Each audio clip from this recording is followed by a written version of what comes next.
Hey you! Quit that bloody racket! Look what you've done to my gun rack! Honestly, if you're gonna play music, at least play it well. Anyway, welcome stranger. My name's Eon, and welcome to my bar, the Endless Dung. That was a pun, just in case you didn't get it, because my name's Eon, and this is the Endless Dung. Endless Dung, Eon? Endless Dung, Gion? Look, half my bar staff are off sick with space COVID right now, and I'm pulling double shifts. It's the best I could do at short notice. So recently I hopped on board an intergalactic space freighter and took a trip to Paris to visit Amplitude Studios, where I went hands-on with the... Hold on a minute. I went hands-on with their rogue-lite, squad-based, tactical action, twin-stick shooter game with an RPG meets tower defense twist, Endless Dungeon. Bloody hell, that was quite a mouthful. But what is Endless Dungeon, you might be wondering? Well, my friends, that's what I'm here for. So why not order yourself a Harvey headbanger using one of those space-age QR codes that's etched onto your table right there, and let me tell you all about it. Starting with... Hold on. Oh yeah. What is Endless Dungeon? Another district of the exploiters to raise. Endless Dungeon is the sixth game in Amplitude's Endless franchise, which previously included games like Dungeons of the Endless, Endless Legend, Endless Space, and Endless Space 2, plus some extra bits and bobs like graphic novels, which have helped to extend the rich lore of the Endless universe. Dungeons of the Endless, the predecessor to Endless Dungeon, released in 2014, but this new game, which is more of a spiritual successor than a sequel, takes place at around roughly the same time period as Dungeons of the Endless, the year 3000, albeit in a completely different part of the galaxy. Just like Dungeons of the Endless, Endless Dungeon is a roguelike with a twist, and in it you and up to 2 friends find yourselves trapped on an abandoned space station that's full of horrors that want you dead. In order to escape, the player will need to escort something called a crystal bot to the core of the station, where a mysterious gravitational anomaly awaits. But unfortunately for you, the crystal bot is rather weak, and all of those things that want you dead, well, they also want to smash your crystal bot to pieces too. And if that happens, it's game over, even if you are still alive.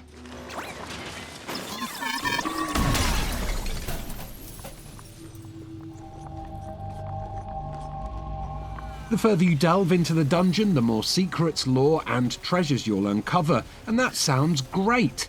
Unfortunately, however, as you head deeper, you'll also uncover bigger and badder enemies that want nothing more than to separate your head from your body. And they will do that a lot, because that's all part of this brutal roguelike's gameplay loop.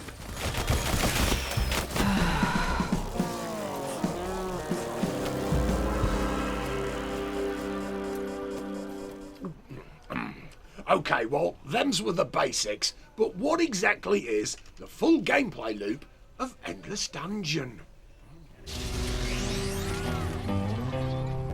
Well, at the start of every mission, you'll spawn in a place called the Saloon. It's a bit like the Endless Dung, but it's bigger, nicer, and the drinks aren't contaminated with wee-wee. The Saloon is your centre of operations, and it's here that you can chat to the locals, upgrade your heroes and weapons, and even drink cocktails that act as gameplay modifiers if you want an extra challenge. From here, you can also invite friends to join you on your mission, before you take an elevator to one of the game's 10 districts. The first one you need to head to, and the easiest to get through, is called Astral Harbour, but as you progress through the game, you'll be able to open up routes to later districts and go there straight away if you wish. Each district contains multiple zones, and in each zone, you'll need to escort your little crystal bot buddy to the zone door in order to proceed further into the station. Now, just like in all good procedural games, the layout of the rooms in each zone differs every time you return, but you will see some similarities each time. The most common thing you'll see are those little diamond shapes all over the floor. These are super important as it's here that you can place your all-important turrets that will be invaluable for defense once you start escorting your crystal bot. There are quite a few turret types to unlock over time, and each one placed will cost you a set amount of resources to buy. Resources that, thankfully, can be earned in multiple ways, but more on those later. Each zone has a variety of different rooms, and as you move through them, you'll stumble across all sorts of things. Some rooms are empty aside from maybe some turret placement areas. Sometimes you'll find a generator which will help you produce resources. Other times you'll find chests with new weapons or character upgrades in, but because we can never just have nice things, you will also regularly open doors to rooms that contain enemy spawners. There are different types of enemies in the game. Each type has its own strengths and weaknesses, but they all have one aim in common: smashing your stuff and you. And by stuff I mean your turrets, your generators, and of course your crystal bot. After opening a door to an enemy spawner room, you'll have a couple of minutes to prep before waves of baddies spawn out from every open spawner that you've found and charge towards your crystal bot. So the more exploration you do and the more rooms you open, the deadlier the assaults will become, and whoo my do they get deadly. The speed and numbers of the enemies that are thrown at you are no joke here, which is why the tower defense element of the gameplay is so important. Forget to place some defenses as you go, and you might as well forget living. Finally, once you've found the zone door and activated it, your crystal bot will then start auto-walking towards it. But in doing so, it'll trigger a monster wave, so you and your pals will need to work together to protect the robot until it can reach and open that door and take you into the next zone. Which is a lot harder than you may think, especially when you reach the end of a district and come up against the boss that lives there. Yikes! Alrighty, how about them there resources then? Well, there are three main resources that you'll need in order to make your way through each zone, which you can see in the top right-hand corner of this gameplay here. The blue science resource is used for buying upgrades, perks, and new turrets. The cogs are the resource you'll need for doing things like building and repairing turrets, and the green leafy thing is spent on healing and upgrading your character. Resources are generated every time you open a door, but by finding and activating the generators that I mentioned earlier, you're able to choose which resource to give a production boost to. So the more you explore and the more danger you put yourself in, the more resources you'll earn. It's that risk-stroke-reward loop that everyone loves so much. Other rare resources you can find include dust, which can occasionally be found in destructible barrels and can then be used to power up darkened rooms so you can build turrets or generators inside them.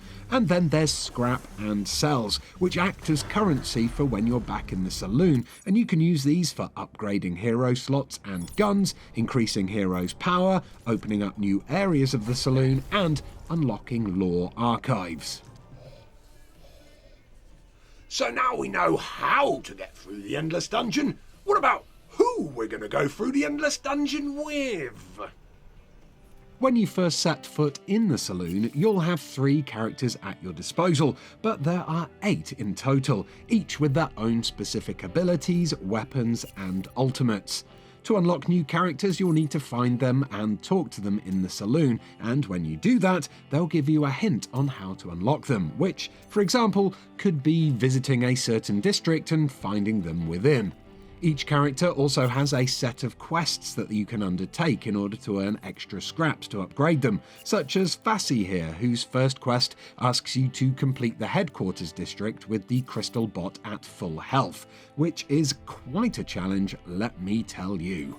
Complete that and the next quest will then unlock, and so on, which means you have to head into the Endless Dungeon countless times if you want to unlock everyone and max them all out. Alright, well, after being bombarded with all of that information, you probably sat there wondering what it's actually like to play Endless Dungeon. Well, it's a good job I'm here, because I've played it, and I know. That's an excellent mug holder. That's actually part of my head. This is my skull. I'm an alien barman.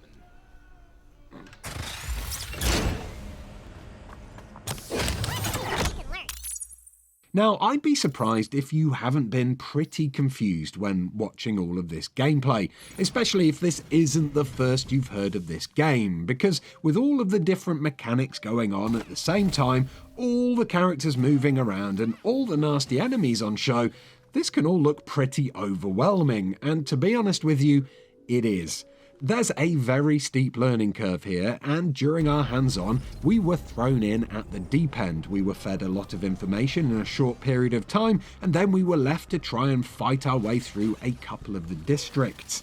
It wasn't really a great way to learn how to play the game, and initially I felt very out of my depth, as other players raced ahead and did things I couldn't see off screen, leading to more and more confusion. While Endless Dungeon has been designed as a multiplayer game, it wasn't until I jumped in and tried it out in solo mode that I was able to take things at my own pace and work out exactly what was going on. In solo mode, you control 2 characters and you can switch between them at will, or you can just stick with your favourite character and issue some simple orders to your AI companion.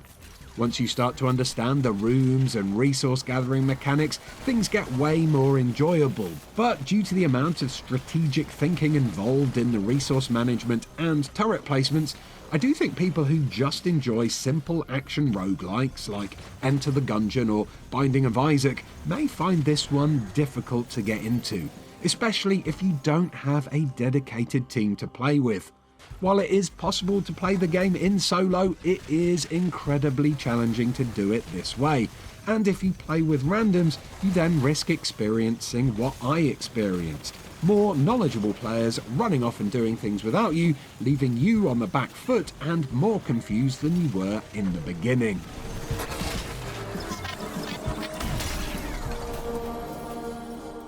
And finally, my friends, you're probably wondering when you can do your own dungeon runs. I'm hiding. Well, according to my logs here, Endless Dungeon will release in 2023, sometime around May the 18th, although I wouldn't be surprised to see that pushed back a little bit, as I encountered a fair few bugs while playing it, and I feel like it could do with a bit of extra time in the oven. Undercooked or not though, Endless Dungeon is set to come out on the PC, PlayStations 4 and 5 and Xbox One and Series XS, with a Switch release coming later down the line. See, cannot stop the revolution.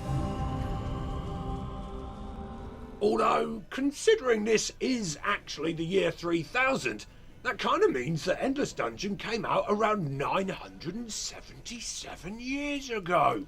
Now that is a retro game. Right, well that's your lot. I could probably tell you more about Endless Dungeon if I wanted, but you lot have been sat there this entire time and you haven't even bought one drink. You've just been hoovering up all of this information for free. I'm not running a charity here, it's a space bar. Honestly, our pepper punch is the best in the galaxy and you lot are just turning your noses up at it. Crikey. Well, if you're not going to buy a drink, the least you can do is like this video if you found it helpful and subscribe to Eurogamer for almost daily videos about video games. Anyway, I've got way more of these tankards that still need cleaning, so I'll let the band play you out, but before you go, do think about taking a look at one of these other videos, why don't you? If you do, I'll throw in a free Bloody Melee cocktail for you. Oh, they're really tasty. They are. They're one of the best in the bar. Anyway, take it away, kids. Just another day in space. Being a barman. An alien barman.